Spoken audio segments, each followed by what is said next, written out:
माय Lord, त्या Ganga करंदीकरचे photo प्रसिद्ध करून ठेवले त्यांनी आणि मी त्या बाईसारखी दिसते म्हणून माझ्या नावाने वॉरंट काढलं, अटक केलं. या लोकांसमोर माझी उलट तपासणी घेतली. बाहेर लोक माझ्या नावाने शिवीगाळ करतात, आरडाओरड करतात. कोल्हापुरात साध्या रस्त्यावर फिरणं सुद्धा कठीण झालंय.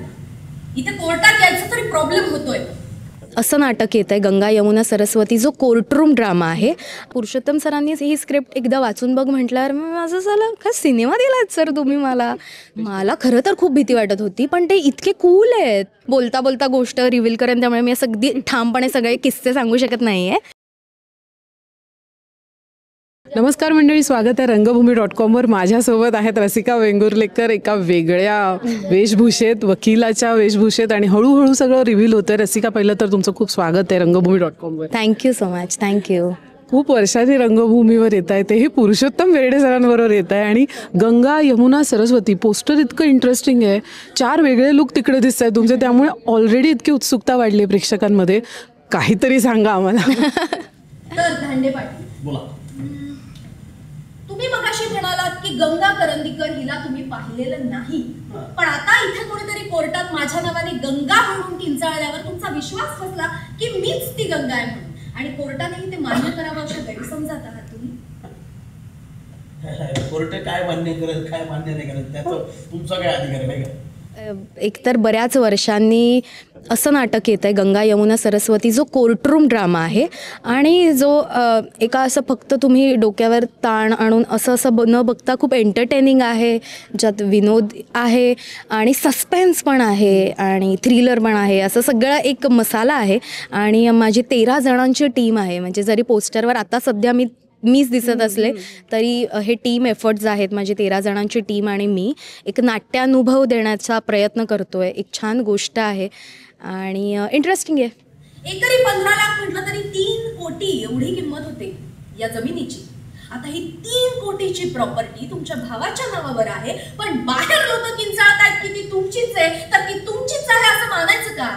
इंटरेस्टिंग नक्कीच आहे. याआधी किती स्क्रिप्ट रिजेक्ट केल्यात मला ते विचारायचं, कारण खूप चुझी आहे असं मला वाटतं. नाही, मी रिजेक्ट वगैरे केल्या नाही. मला नाटकात काम करायचं असतं, मला स्टेजवर यायचं असतं, त्यामुळे काही कारणाने ते वर्कआउट होत नव्हतं असं म्हणता येईल. काही नाही आवडल्या असंही आहेच.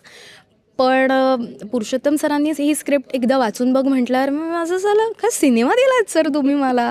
ते म्हणाले हो तुला आवडलं आहे का? म्हटलं हो अर्थात, का नाही, फक्त ह्याला जरा जास्त मेहनतीची गरज आहे आणि मला ती करायची फक्त वेळ लागणार आहे. तर मग तो वेळ त्यांनी मला दिला, कारण बाकीच्या इतर कामांमधून हे करायचं होतं. पण हे नाटक करायचं हे मी ठरवलं होतं आणि त्या पद्धतीने करते.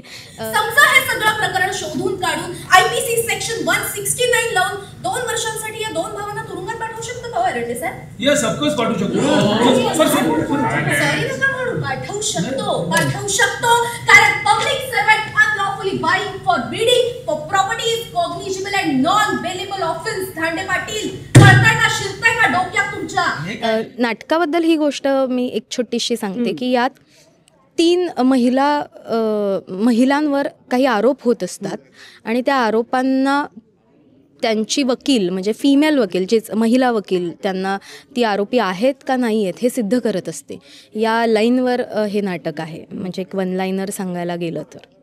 आणि आम्हाला आता छोटीशी क्लिप बघायला मिळाली तेव्हा एक खूप सुंदर, म्हणजे वकिलाचा जो परफॉर्मन्स ती करते खूप छान करते, सराव खूप चांगला झाला. त्यासाठी काय तयारी केली?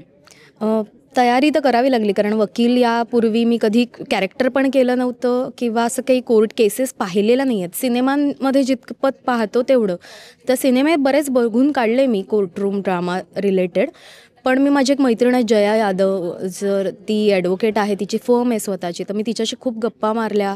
आणि ही जी वकील आहे ती सोशल वर्क करणारी वकील आहे, तर त्यांचा माइंडसेट काय असतो, त्यांना काय फिलिंग्स असतात, त्यांना म्हणजे आपण कुठल्या पण प्रोफेशनमध्ये असू तर त्या उपर आपण एक माणूस म्हणून कसं असतो ते आपल्या प्रोफेशनमध्ये डोकावतं ना.